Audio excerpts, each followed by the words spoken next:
I'll be honest with you, you guys are the only ones that have been willing to have this conversation. I looked at the criteria, and you have to like have some kind of debilitating. No. I qualify to call up and use MAID today, right now. All I have to prove is that it's so distressing that I cannot live this way. But that could apply to almost anything. Groups of teenagers that were making a suicide pact that once this went into law, they were all gonna walk in together. We paralyze you first, your lungs fill with fluid 2 times the amount, and you drown to death, and it's a death by waterboarding or akin to drowning. Kelsi, welcome back to the show. It's so good to have you. The first interview we did absolutely crushed. We talked about war and combat and mental health and all sorts of things. But there's actually something you've been talking about lately, which is very close to your heart and is becoming a big talking point around the Western world. Like, I was on Question Time before we came here, and it was a big talking point in the UK, which is assisted dying. And you're obviously from the country that's at the forefront of all of this with MAID. Let's talk about it. First of all, what is MAID and how does it work? Okay, well, thanks for having me back. You never know how things are gonna go. So I was happy it went well. So MAID is medical assistance in dying, but let's call it what it is. It's eugenics. It's not MAID, it's eugenics. And the reason I say that so emphatically is because the statistic around who is using medical assistance in dying versus who is being euthanized are radically different. So the difference is the doctor who does MAID is going to say, Konstantin Francis, here's your drug. You have to take it.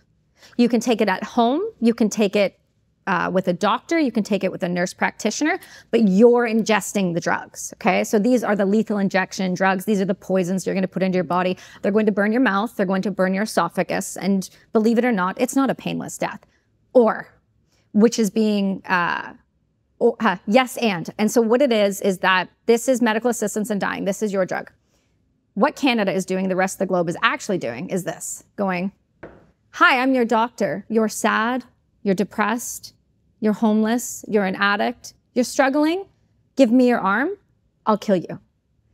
We're killing people, we're euthanizing people, and we're euthanizing people at a pace that matches the eugenics in the 1930s going into 41 to 45. Well, hold on, I looked at the criteria, and you have to like have some kind of debilitating. No. That is a false lie that the dying with dignity death cult has propagated across the globe with their $8 million and their lobbying arm of the liberal government. They have been around and had been admitting since 1994 in Senate that they've been killing people illegally. Period, full stop, end of conversation. Let's go back and talk about what this really is. This is a movement to remove the vulnerable, disabled, liabilities, burdens on society, full stop. That's what this is. This is not compassion and care, dying with dignity or empathy. This is let's remove the problems from society. So this is what it looks like. 2016, Canada decided with the Carter versus Canada case, they were going to challenge, there was a woman in British Columbia who was going to challenge the system to say, I want the right to die. Okay, cool. Well, then go kill yourself. Okay, go kill yourself. If that's what you want, that's fine. But when you start to lobby government, you start to change what happens and when the government gets involved with your life. So the reason this is a problem, and Liz Carr from the UK, she did a BBC documentary called Better Off Dead.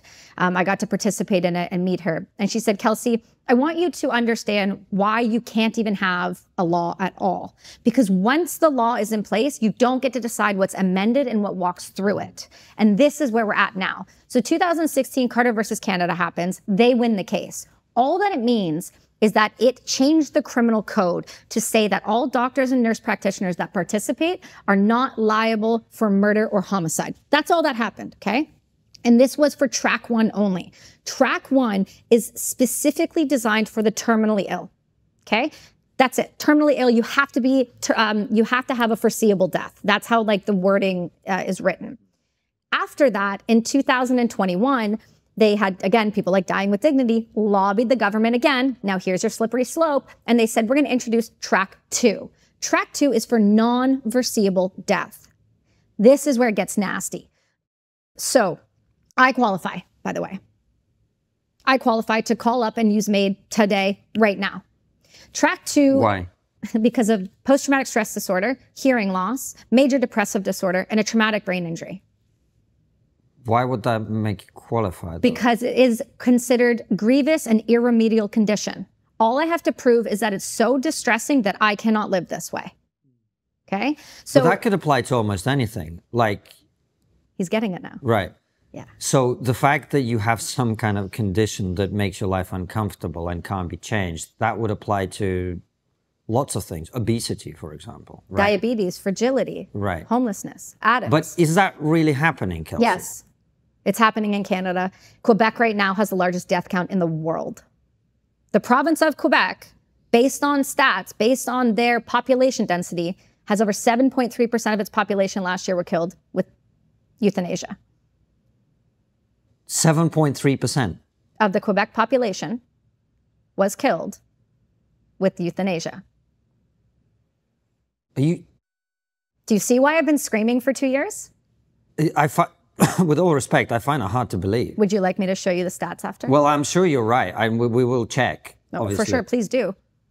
Yeah, please do. So 7.3% of the population. Of Quebec's population in that province. Right. So I think it was roughly over 4,800 deaths last year alone in that province, not the country, that province. Yeah, yeah. And do you have some kind of idea of how that breaks down in terms of the types of causes? I do have the data and I can get it for you, but it does break down provincially. So every year you get a MAID death review per province, okay? And it breaks down whether it's cancer and the type of cancer, but here's where it gets tricky, and this is where they've skated the system. So going back a little bit, and we'll get to that, going back a little bit, what has happened is when you did track 2, that can include people who are not, foreseeable death, right? So again, this opens the door to the mentally ill, to those that are homeless, addicts, yada, yada, yada, yada. But it was supposed to legalize in March of 24 of this year, where it was supposed to include for mental illness only.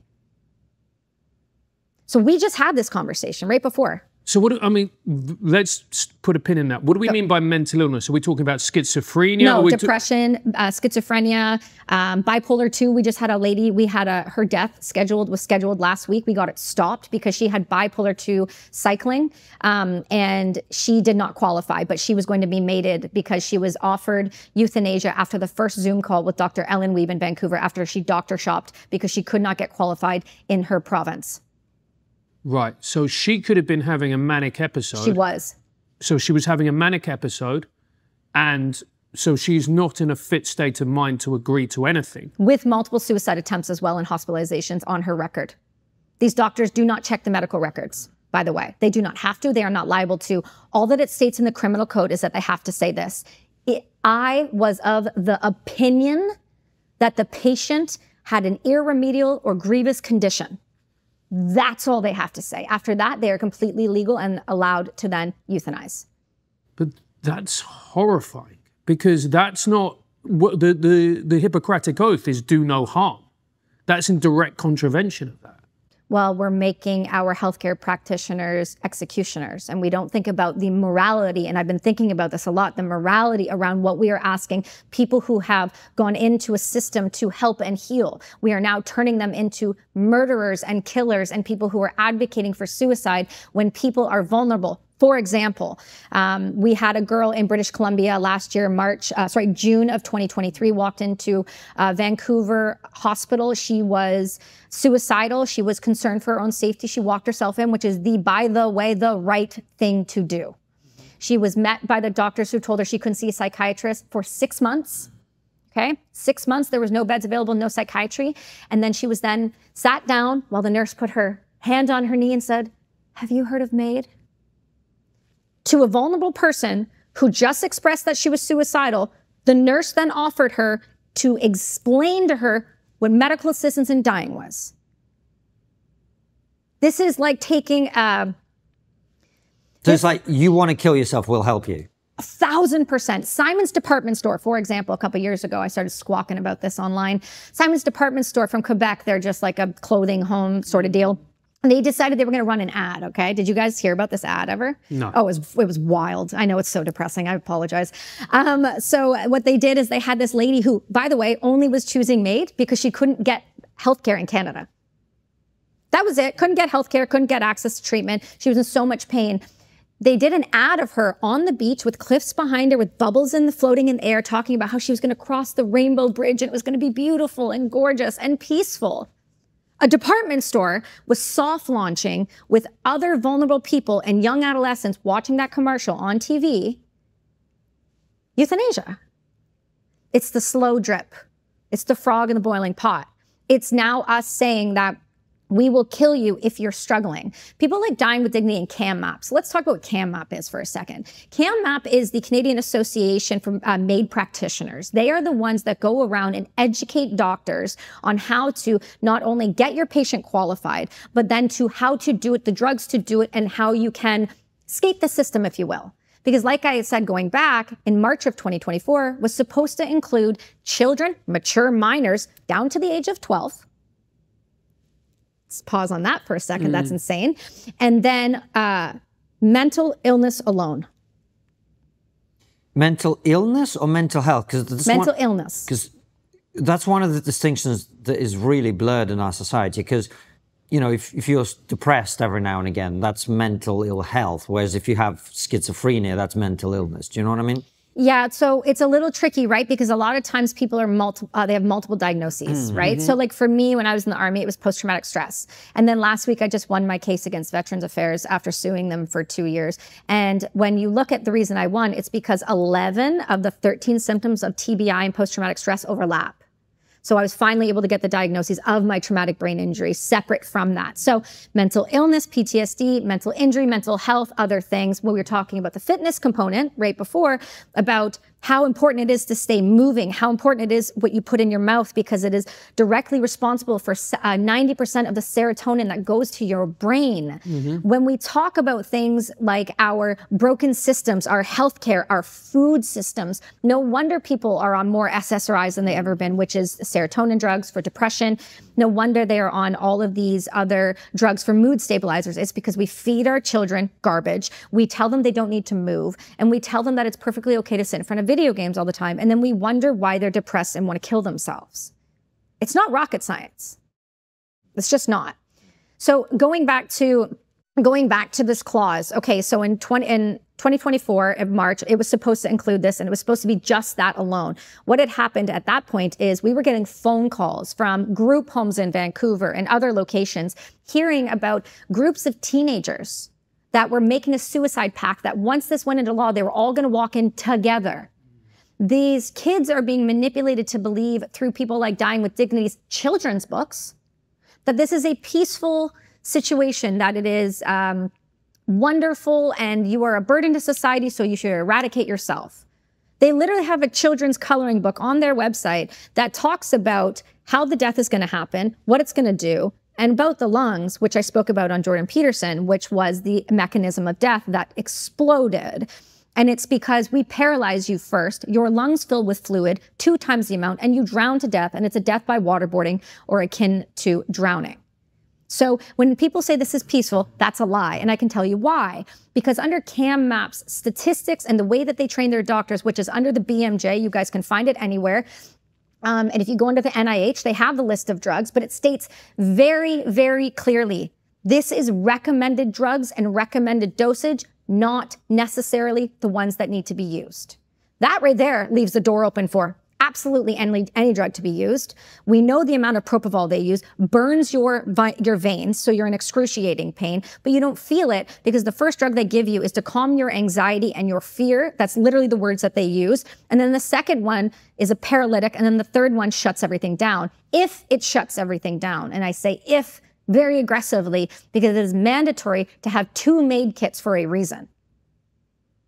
So you get a double dose? No, it's in case it doesn't work the first time. And there has been cases of people who have suffered for up to 31 hours. Look, sorry, mate. No, it's, I mean, it's not fine. It's awful. Kids, how can you justify euthanizing kids? Well, Quebec is including infanticide for children up to the age of 1 now. What? That's what they have there. So the healthcare director, what is it called? It is the physician, the college physicians. I'm not going to say the name of the individual. They have lobbied and stated that they would like to have the right for infanticide for children up to the age of 1 or children that are born with such a debilitating debilitating issue that they then can qualify for medical assistance in dying. So what do they classify as a debilitating issue? Well, they seem to think things like Down syndrome are, or what was the other one that I just read? Spina bifida. Somebody just qualified for spina bifida. We also have individuals qualifying for hearing loss, people who are blind. We have individuals. Wait, hold on. So if you have a blind baby, you can have them euthanized? They are saying that is that issue going to be an irremediable, grievous condition for that child to grow up in? So if you feel that your child is blind or deaf and therefore is likely to suffer, you can have them killed. Quebec is discussing this as their new, this is the College of Physicians. So this isn't approved yet? Well, so here's the thing. When you say, is it approved? This is where I get a little cranky about it, because it's not approved to kill people with mental illness, yet we're doing it. And the way they skate the system, and you can look at under BC stats, under the healthcare report last year, under MAID, is the first thing they state is that what is the main issue, right? So here's my example. Konstantin, I'm really struggling. I'm really depressed. Okay, but we can't kill you till 2027 because of the mental illness. So let's look at what else is going on. Well, I have to have knee surgery and I'm a runner and I can't run right now. Oh, is that very distressing for you? Yes, I can't live without running. Well, that's your first line item, right? So that's irremediable for me. I need to move. I can't. What's your comorbidity? Underneath, it'll say other. And under British Columbia, it'll say 90%. And when you look up what the definition of other is, depression, fibromyalgia, fragility, diabetes. At TRIGGERnometry, we value expertise and integrity in everything that we do. That's why we've partnered exclusively with Augusta Precious Metals in America. Having met them personally, it's obvious to me why they're the best in the business. Their expertise and commitment to transparency make them the ideal partner for anyone who's serious about protecting their wealth. They help people like you protect their savings with gold, a tangible asset that has held its value through every financial storm, ever. With Augusta, it's not just about buying gold. It's about understanding why gold matters. They provide a free, no-strings-attached info kit that explains how diversifying your savings with a gold IRA can help shield your retirement savings from inflation and economic uncertainty. But don't just take our word for it. Augusta Precious Metals has earned thousands of 5-star reviews and holds an A+ rating with the BBB. Their commitment to trust and transparency is second to none, putting customer service above all else. Don't wait for the next financial crisis to hit, because one is coming sooner or later. Text TRIGGER to 35052 to get your free info kit on gold IRAs and start securing your financial future today. Once more, that's an SMS to 35052 and simply quote the word TRIGGER, because when it comes to your wealth, preparing for the future is always the smartest investment. But hang on a second, most people in their life will suffer a severe depressive episode because life is brutal, it's hard, and horrible things happen. Right. You can't just, because somebody is having a severe depressive episode, you can't just go, maybe think about killing yourself. But they are doing that. So why can you say that you can't? Because they are, and they have been for years, and nobody wants to talk about it.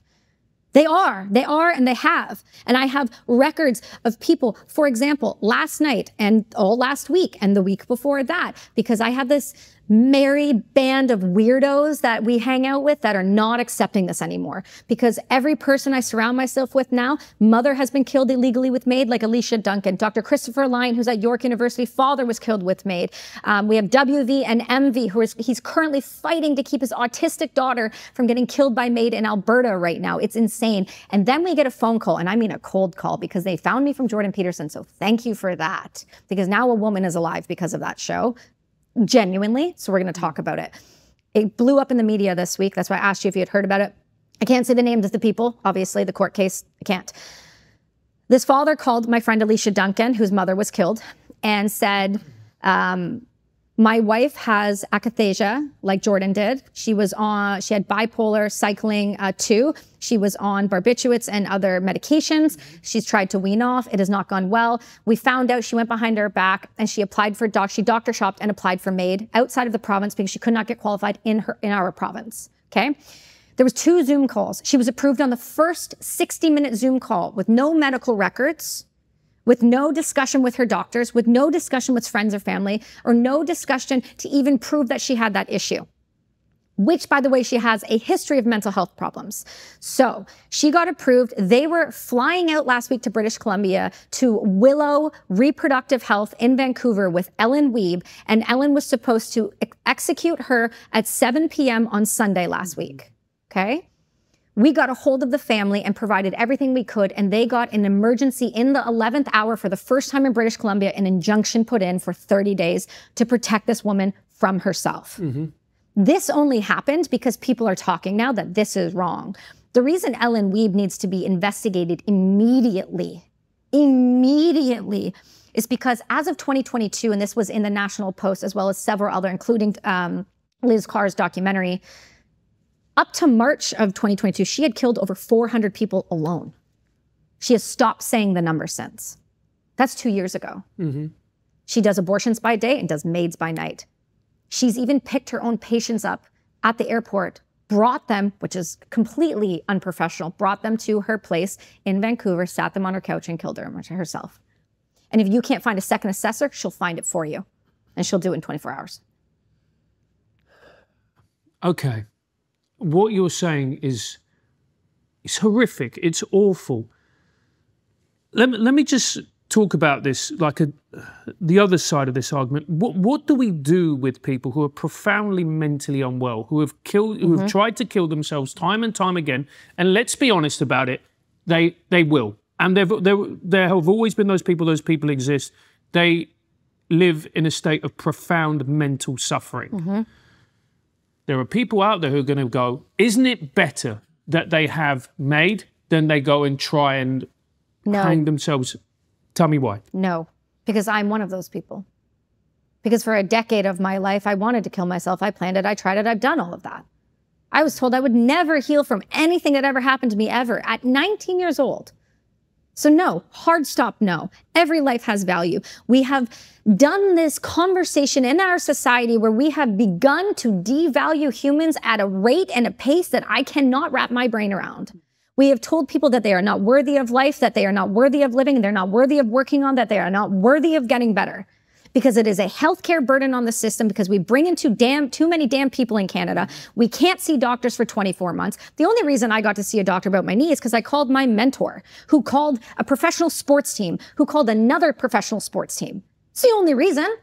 Otherwise, I was on a 24-month wait list.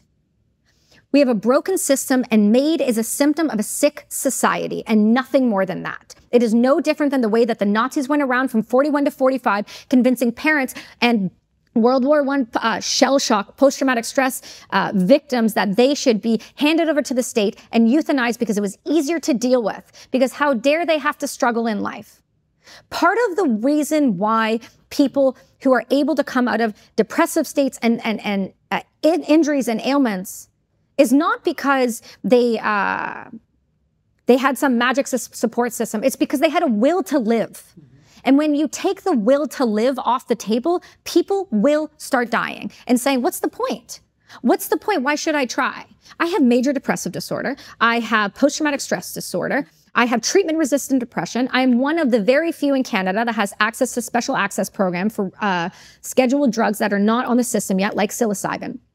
One of the reasons why we should never, ever tell anybody that they need to quit is one of the main reasons is we have treatment solutions. We have them. I'm not talking about pharmaceutical intervention. I'm talking about just like the conversation we just had about Peter Attia. Move your body, eat right, get some sleep, turn the fucking news off because it's depressing and it's literally killing you because you are the sum of the 5 sounds, people, anything around you. Anything that goes in and in and in, it will drastically affect this. We have no communities. We have lack of purpose. We have lack of drive. We have lack of want to do anything in their lives. I am not a person I ever thought would be depressed. But there were several times where I lied in bed for weeks. Does that mean I deserve to die because life was hard? No, I went through something hard. So you have the right team, you have the right people, you have the right community, you have other healing modalities. For example, this is another reason. I was in Parliament this weekend speaking on behalf of PsyCan. These are the legal regulators of psychedelics in Canada. Okay, I was part of the clinical trial last year with a synthetic macrodose of psilocybin for treatment-resistant depression. Before the government and Health Canada would give me access to mushrooms, they wanted me to do electroshock therapy. Wow. That was their answer, and I have it in writing. And I did it at a press conference and spoke about it this week. Canada's solution to depression is SSRIs, electroshock therapy, and if that doesn't work, how about MAID? I mean, that's awful.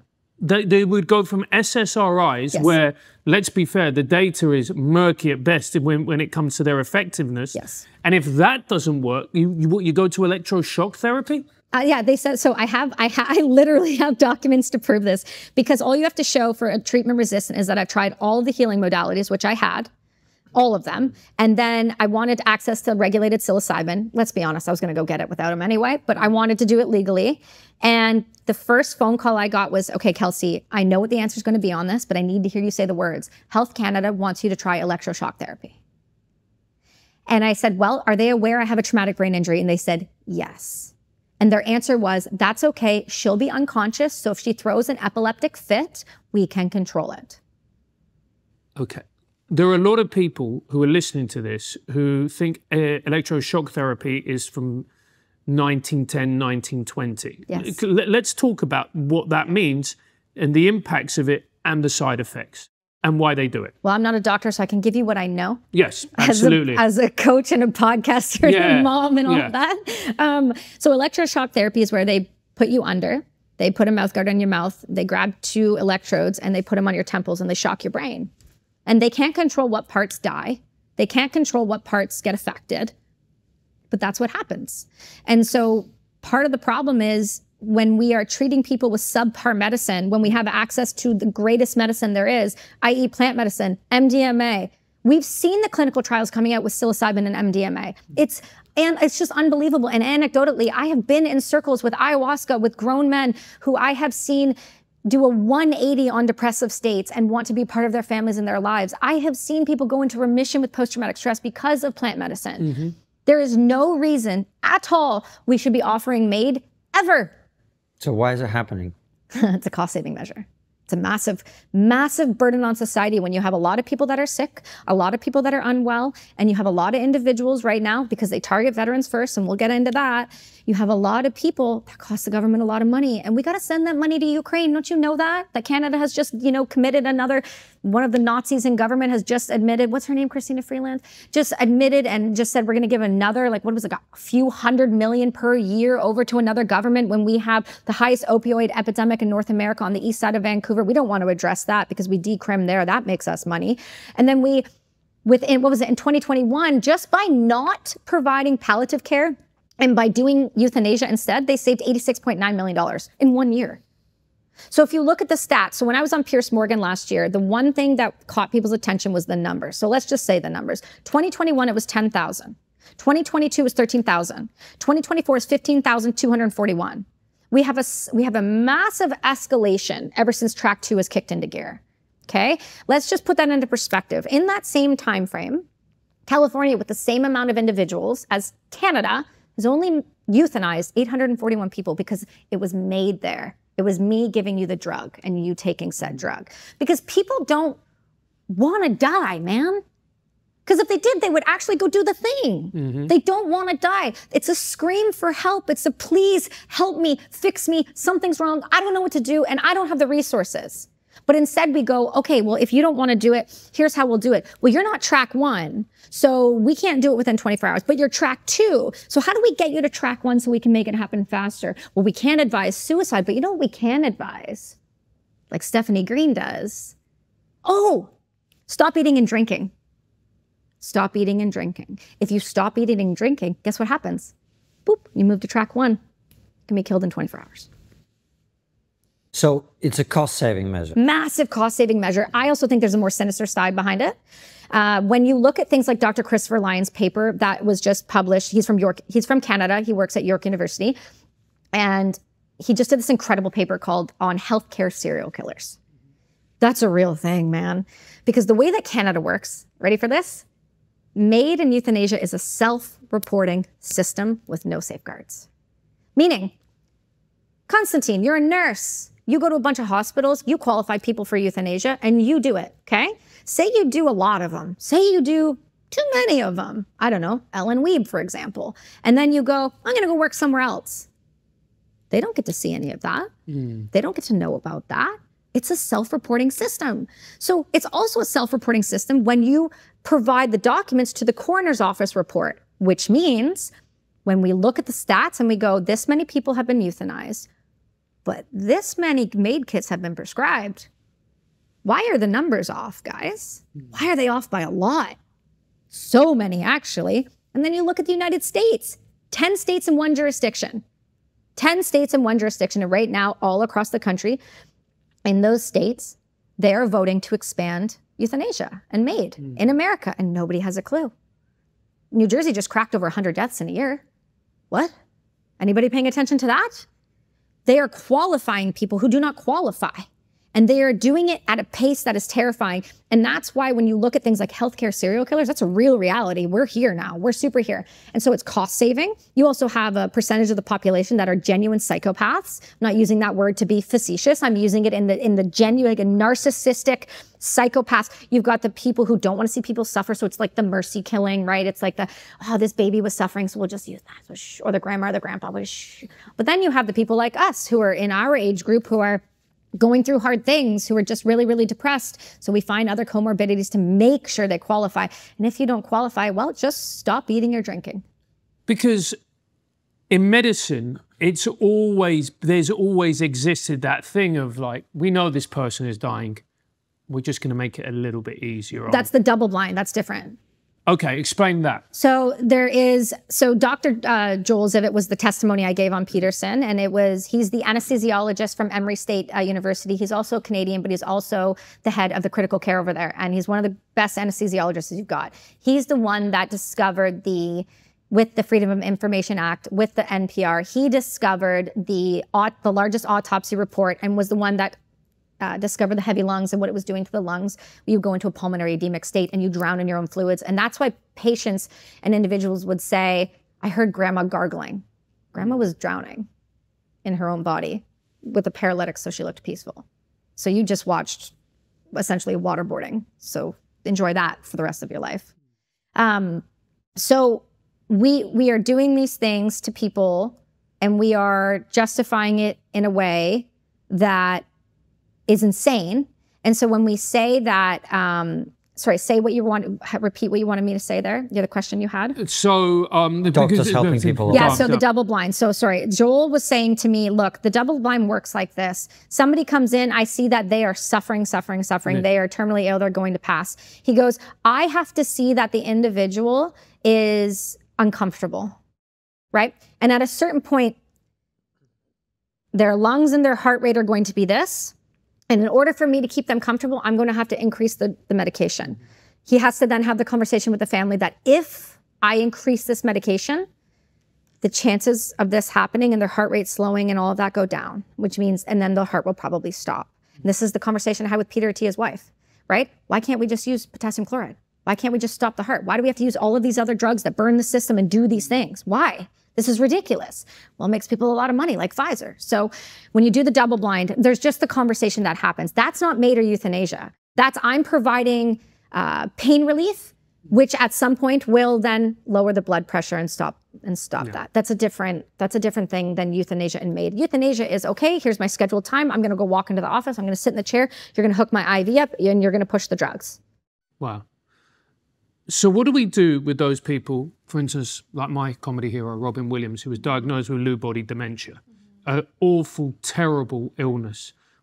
People who have been diagnosed with Alzheimer's, who know that they are going to fade away until they become an unrecognizable version of themselves, who is going to be dependent on their family and a drain on their family. and will say, and I completely understand this, I don't want to go out like that. The moment I stop being me, that's it, I'm done, I'm tapping out. What do we do with people like that? Better palliative care. Palliative care has to increase. The governments do not fund palliative care. If anything, they actually shut them down. Delta Hospice Society in British Columbia was forced out by the government because they refused to do MAID in their facility. They wanted you to be able to die a natural death. The government does not provide funding for palliative care. Furthermore, people like Dying with Dignity have now lobbied in the government for all the individuals who have the Catholic institutions that have religious exemption. They're lobbying to remove that. There is no place in Canada where you will not be euthanized. Palliative care is a 50-year medical science that keeps people comfortable and keeps them in a state where they can live out their natural life and death. Well, that's a very idealized version of palliative care. It's not necessarily available for everybody. Some people have pain that cannot be controlled medically. Some people, as Francis says, are not really themselves anymore.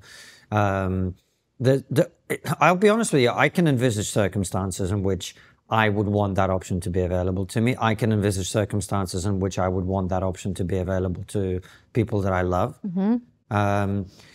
So do you think that should never be available under any circumstances? So here's where the line kind of gets a little blurred, right? Because being somebody who has a traumatic brain injury, I have a 30% higher chance of early onset dementia and Alzheimer's.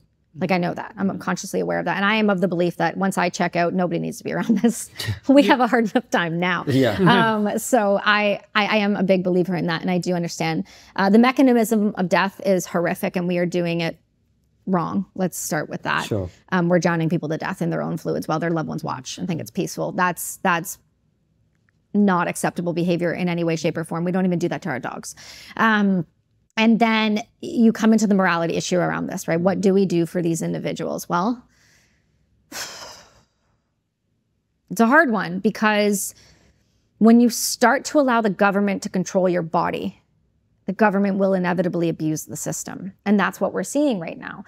So I would like to say that we should be able to do this for individuals who truly need it.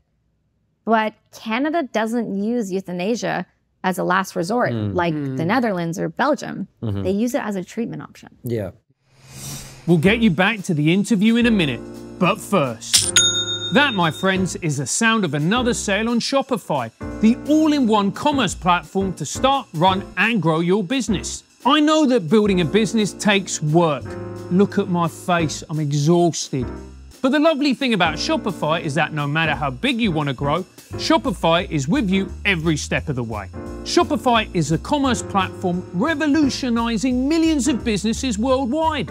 Whether you're selling handmade jewelry, art prints, or podcast merch like us, buy our merch, Shopify simplifies selling online and in person so you can successfully grow your business. Shopify even gets you selling across social media marketplaces like Facebook, Instagram, and TikTok.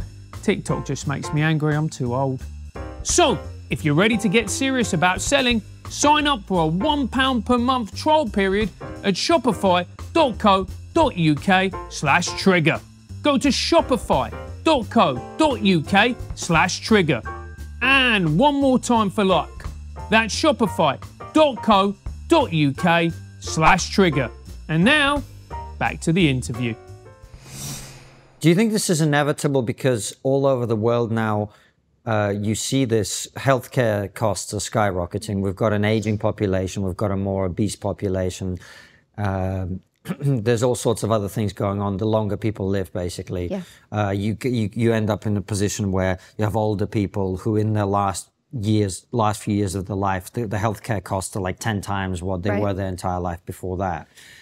And also economically, the situation is countries are in massive levels of debt. In the UK, the healthcare system is not coping. No. It's just not coping, right? Yeah. Likewise, I think in Canada too. Very similar, yeah. Do you think this is why this stuff is actually really happening? It's like we just can't afford to look after people. Is the mindset of government? I think it's a portion for sure. Of course, it's going to be. I think one of the answers to it, and this may seem like a very simplistic answer, but I think at the core of the The issue is stop funding fucking wars. Am I wrong? You are, actually, yeah. Okay, so explain to me, because we're spending billions of dollars on ammunition, weapon systems to go other places. We're not looking after our own people, keeping our money in the country. We're not doing a damn thing about it, and then we're overtaxing people till it breaks them, because we're not killing. That's the thing in Canada. We're not killing people that need it. We're killing the homeless because they can't afford to live. We're killing the addicts because we're giving them the drugs and vending machines outside of Toronto Hospital with crack pipes in it. Sure, but that's a different issue. I think what I mean about war is simply this, that if you know, Thomas Sowell has this great way of thinking about things, which is, it's kind of the bedrock of the conservative worldview, really, which is, if you want to think about what's likely to happen in the future, you have to look at the past. Right. There has never been a time in human history where there hasn't been war. It's just an unavoidable reality of human existence, right? So when you say funding war, big states always are going to assert their interest around the world, and part of that is going to be muscular, right? It's going to be physical. The moment you stop doing that, other people who are prepared to do that will dominate the world. So you can't really escape. For sure. You know that, right? No, for sure. I understand that concept, but the concept, the idea around sending hundreds of billions of dollars outside of the country that's already in debt. I'm talking about Canada. I'm not talking about the United States. The United States is its own ball game. Canada follows that. It's coattails everywhere we go, like everywhere else. So I'm talking about Canada. I'm talking about foreign interference. I'm talking about taking money and putting it in other places we have no business being. We don't have people there.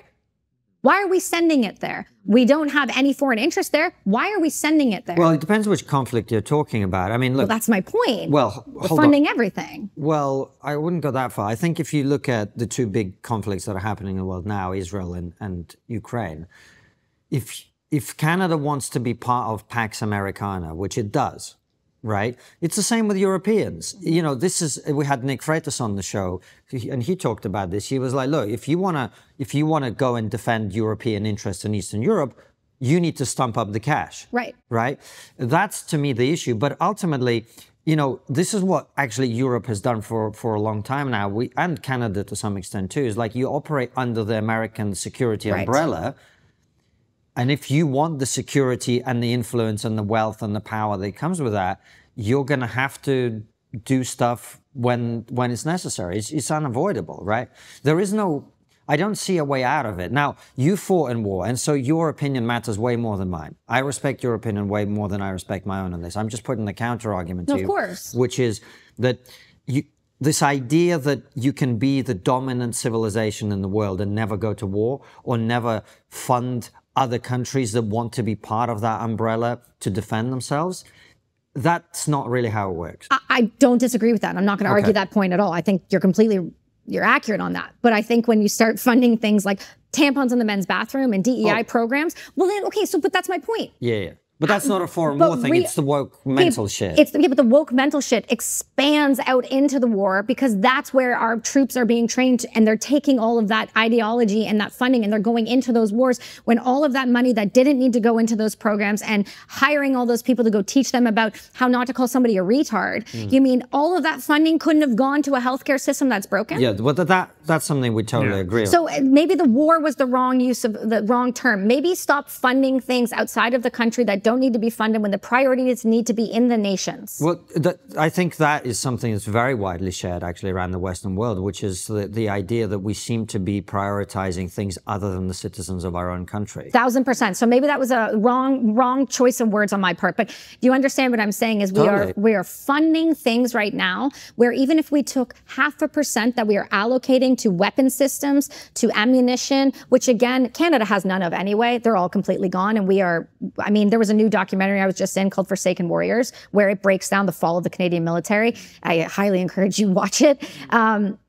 It shows you where all of these funds are being allocated. For God's sakes, we just gave, somewhere around like $50 million to the Chinese. I mean, like, Canada's doing some really weird stuff where that $50 million could have gone to a palliative care facility. And I don't know, maybe not MAID House beside Toronto Hospital, which is only designated for euthanasia.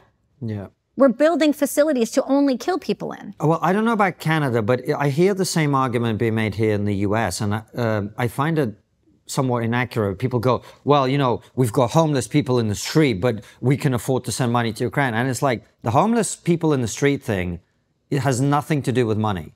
It has literally zero to do with money. And it's all about ideology. It's about the fact that they decided to close all the mental hospitals down because they thought that this is liberation. Right. This is about freedom, right? People who can't exist on their own, living on the street and injecting, smoking fentanyl or whatever, that's freedom. Right. It's an ideological issue. Right. If we actually were prepared to deal with the reality of it, which is some people can't function without help, then you wouldn't have homeless people on the street. And it's not about money because they actually cost more money when they're on the street. If you look at the crime and the disorder and all of the things that happen when you have a society that increasingly feels like it's breaking down. Wealthy people leave.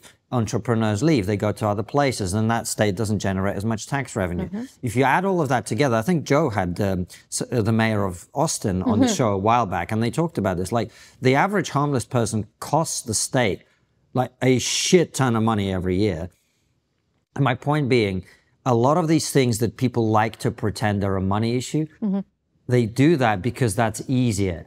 It's not a money issue. It's a much worse issue. It's an ideology issue. And so we have that problem in Vancouver, right? I bet you do. So we emptied Riverview. We emptied all of the psych wards and we put them on the streets. Right. And then we decriminalized drugs. And that's why you have the East Side the way it is. And then people are self-medicating to try and cope with whatever is going on for them using these very hardcore drugs. As, by the way, a lot of people would in that situation. Wouldn't you if you had the reality that you were living in a tent on the East Side and the chances of you getting raped or murdered are pretty sky high?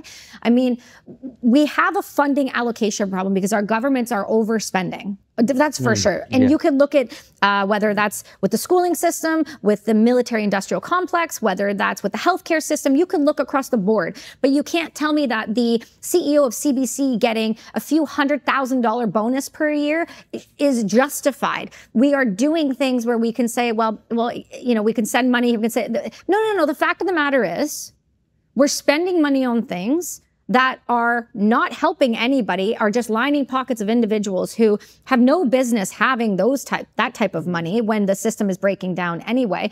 And then we're going, oh, but we need you to donate because we need you to go help this person because they're an addict or they're homeless. No, dude, you have the money. You have it. You're not allocating it. And I'll tell you right now, I just sat in government this week having this exact conversation. And it was very weird being in a Liberal Party room. It was very strange for me. I can't say I was even allowed in. But I sat down and we said, we want to bring this bill forward to force Veterans Affairs to pay for psychedelic-assisted therapy for veterans because we see how much it's healing people. And when you heal people that have actually been trained on how to uplift themselves, to be better entrepreneurs, to help society in general, we should be putting into that. And their response was, well, you can put the bill forward. It's got to be read 5 times. And once it's read, and in the first time, if it's not shut down, then you move to the second round and it's a lottery. They said maybe a year and a half. I said, okay, well, I said, to be transparent with you, I'm going to give you a stat right now that probably will mean nothing to you. But with the 44 a day of people killing themselves in America or dying by suicide, whichever one you want to say, that's 16,000 more people, fathers and mothers, that will not be here to look after their children because they took their own lives because you wouldn't let them get access to a mushroom. So you can't sit there and say that the solutions are necessarily, I get it, you can't just say that's a money allocation issue, but it definitely goes a little bit deeper to why are we so okay with funding high doses of pharmaceutical intervention for veterans to be vending machines for pharmaceutical companies to be making ungodly amounts of money, but we're not willing to give them access to psilocybin? I'll tell you why. This thing fixes you. This thing keeps you dependent. So there are ways to fix the society so that euthanasia doesn't even have to be an option, at least for the people that don't need it, for the mentally ill, children down to the age of 12, infanticide, for God's sakes. We should never be telling somebody, you're deaf, life's gonna suck. I wear 2 hearing aids.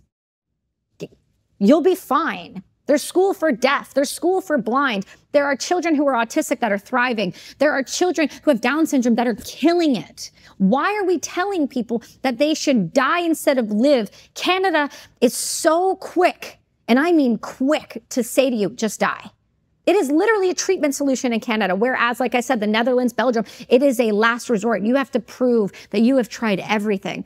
But the other thing that we have to look at is, if we are telling people to just quit, then what's the point of science? What's the point of trying to further medical care and science? Why should we be getting more care for cancers? Why? We're just going to MAID you anyway. Do you get my point? What's the research? Because we're going to tell you to quit. So what's the point of putting into research? What's the point? I don't understand. How much of this is to do with ideology, Kelsi? Oh, of course it's to do with ideology. When you have individuals who hate their own lives, who are sick, overweight, and unhealthy with no children, and they just are not happy with the world, and then you put them in places of power who educate other doctors on what they should be telling their somewhat healthy patients, of course it's ideology, because these are the same people that say that if I call you the wrong pronoun with the new Bill 63, I should be going to prison for life. These are the same people that say that me sitting on this show right now and the things that I've just said are hate speech. So we have to look at it from ideology, morality, from the financial burden on the system. We have to look at the whole encompassing issue. And what I can tell you is that having been dropped into this because Veterans Affairs started offering euthanasia when people were asking for help, is that the system is broken to the point in which we have individuals who are very unwell making the calls. And when you put people in places of power who are uneducated, who are mentally unwell themselves, who are unhappy with their own lives, you get, like we talked about this before, you get the trickle-down effect. This ideology of death over a life is something I refuse to accept, because my son will be 12 in a few years. And if he walks into a hospital in British Columbia or anywhere else in Canada and says, I would like to die, I will then have to spend my entire life savings plus more and fundraise to keep him out of the hands of people like Ellen Wiebe. We'll get you back to the interview in a minute. But first, let me recommend an incredible alternative to coffee that will give you that all-day energy without the jitters in a delicious hot drink. Mud water is made with 4 functional mushrooms. Don't make things out of dysfunctional mushrooms. And only a fraction of the caffeine you'll find in a cup of coffee, so you'll get that natural energy without the crash. Each ingredient was added for a purpose. Cacao and chai for a hint of caffeine and hot chocolate-like flavour, lion's mane for focus, cordyceps to promote natural energy, and both chaga and reishi to support a healthy immune system.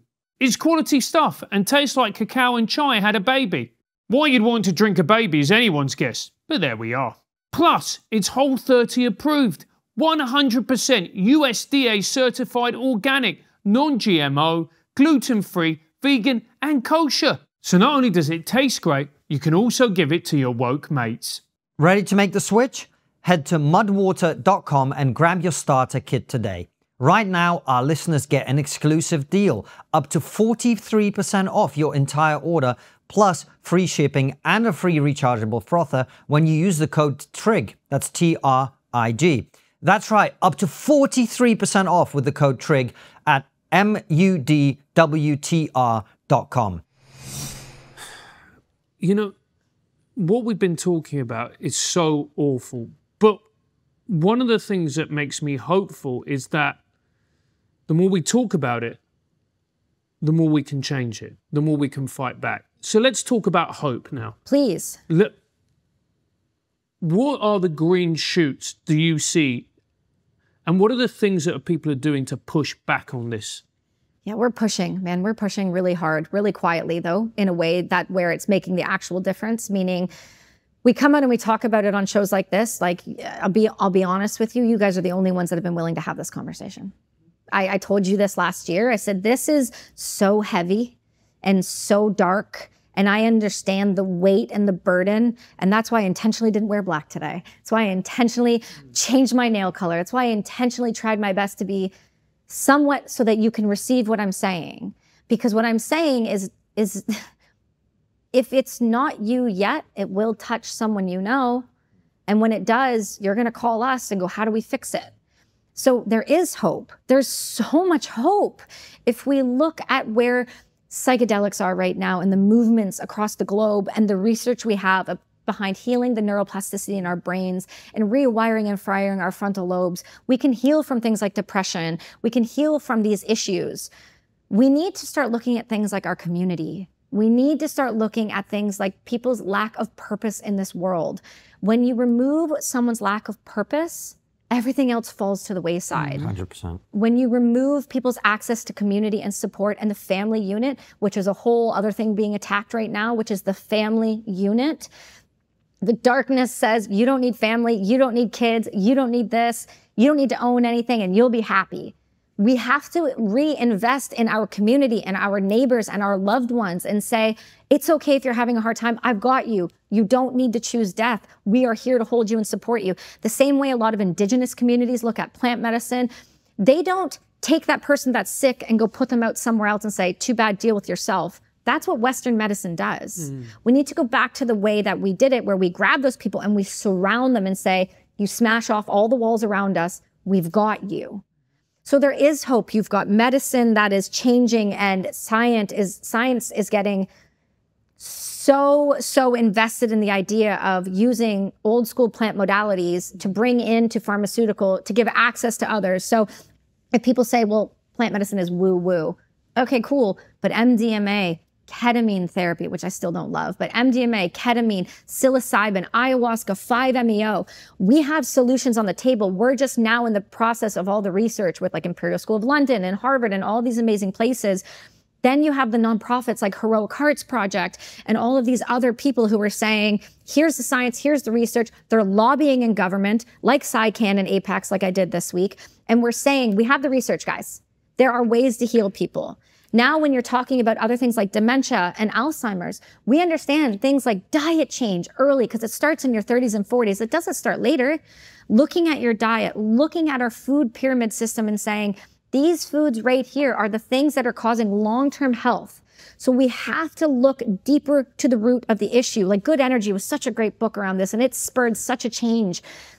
What we feed our children will radically affect the next 20 and 30 years of their lives. And we have a real chance here to help heal the world. If we start looking at movement as a priority in our school systems, we start looking at diet as a priority in our school systems, our community that we have around us, our purpose and what we need to drive individuals to and what we can fix if we just give them the tools to do so.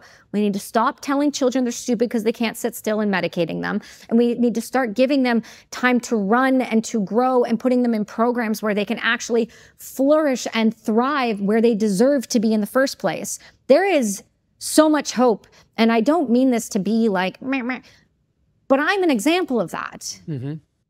I am the walking, talking, very much too much for you, I know, talking example of this. You can heal from these things, but you have to be willing to try. And furthermore, we have to be willing to give solutions that are not euthanasia, and we can do so.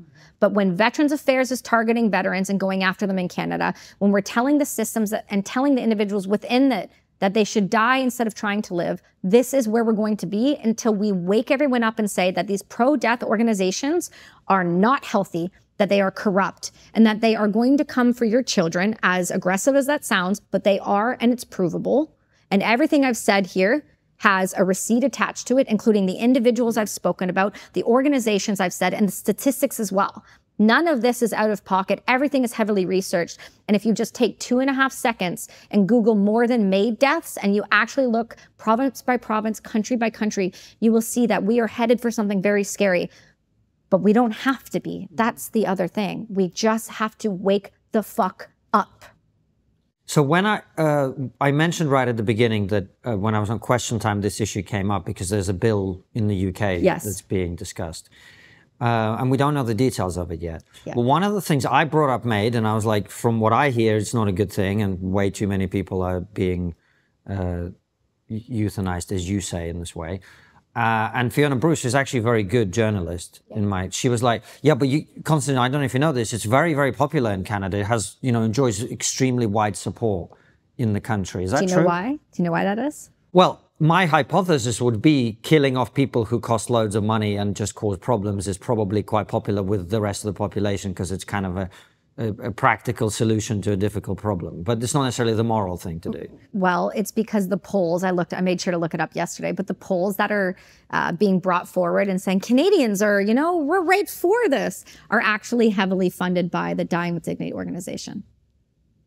And by funded, I mean the individuals that are running the polls are actually the people that run that organization. But do you think they misrepresent reality? Do you think... Oh my gosh, yes, they are completely delusional.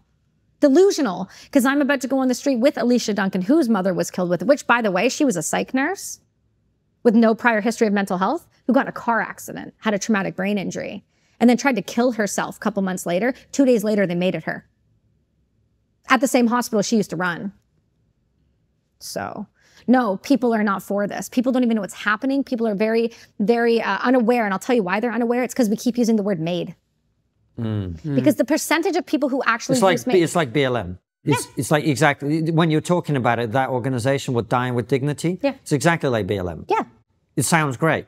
Who's against Black Lives Mattering or Dying with Dignity? No Who's against compassion and empathy, Konstantin? Who's against it? Of course you wouldn't be against it. But it is exactly what BLM is. It's a smokescreen. It's a fraud. It's a group of individuals who literally spend, and this was what I said on one of my clips the other day, they spend every waking minute of their existence trying to kill as many people as possible. They take their children on vacations based on money. They write books, by the way, this is insane. They write books talking about every patient that they've killed and then do interviews where they smile and laugh in Liz Carr's documentary saying it's the most beautiful work they've ever done in their life and that it's soul releasing and it's beautiful, it's happy and it's euphoric. It's euphoric to kill someone. I'm sorry, I've been on the other end of that. It's not euphoric. It's not to watch somebody's lights go out. That's horrific to say. And furthermore, when comments come out of the top executioners in the country and say things like this, our biggest problem is not the system. We know how to work it. It's the families involved. You mean the families that are trying to protect them from the darkness that is you? That's not acceptable. We have a ton of hope, but we have organizations like this that have $8 million. They get over $500,000 from the Liberal government every year. They're a charitable status. There's organizations like this all across the globe, and they all have charitable status, and they are twisting the message because they have the voice. And the reason I took this up, because I have really no business doing this. I don't. You guys know what I do for a living. Like, do I feel like I need to be a talking head for this? No, but I am, because they started targeting my friends. And if you're targeting veterans, we know what happens when you start targeting veterans, because then you go for the mentally ill, then the vulnerable population, then the kids, then the homeless, then the addicts, and it's a slippery slope. And that is what's happening. And that's why all of a sudden you're hearing it on every major podcast across the globe, even though it's comedians talking about it, we're hearing it. I don't care who talks about it. Just keep talking. Because I cannot be the only one in Canada screaming at the top of my lungs about this. Because number one, people like you have to deal with me banging on your phone saying, please let me talk about this. But also, if we keep allowing this to stay in the dark, that's where it grows. We have to shine the light on these things so that we can remove this disgusting narrative that is just not factual. It is very painful to die. It is not peaceful. It is horrific. Your families can never fill the gap that you will leave. They will forever be attached to the idea that they had to fight for you and they couldn't. They will feel helpless. They will feel hopeless, and they will feel like they never did enough, and they will have survivor's guilt the rest of their life. You can heal from the things that they are killing people for. I have done it. I am a witness to it, and I am an example of it. MAID, euthanasia, whatever you want to call it. I call it state-sponsored murder because that's what it is. We have executioners, not doctors. We are turning healthcare practitioners who went into the practice to help people. We are turning them into everyday serial killers. And there is a moral issue to that those doctors, those family members were not ready, not trained to handle at all. We are turning our society into a group of killers. And then we're wondering why people are struggling. Maybe stop killing people. Maybe give people better food. Maybe give people a community. Maybe give people a reason to live. And then maybe they will actually stay with us. Kelsi, it's been a wonderful interview. It has. Okay. It has. It's an important interview. It's important that we talk about this and that we share, and that we're honest about these problems, because otherwise, if you don't bring them to the light, they will continue to fester in the dark and they will get worse, and more people will be affected by it. So thank you for coming on the show. The final question we always ask is, what's the one thing we're not talking about that we really should be? The 3 new traitors that are in the Canadian government that we have uncovered that have been taking money from a foreign government to influence our elections came out this week. So, explain. I can't. They haven't given us enough information yet. The Trudeau government. By the time this comes out, we may know more. Yeah. And we will know more. But right now there is 3. They're all directly tied to the CCP. And it is not looking great. There you go. Head on over to Substack to hear Kelsi answer your questions. Click the link in the description. Head to our Substack to see this. The UK is debating passing an assisted dying bill. What should they learn from Canada? What will Canada's relationship with the US be like? If Trump wins and if Kamala wins, what will be the effect? If there was a way to really keep it very much about track one, wouldn't that be reasonable?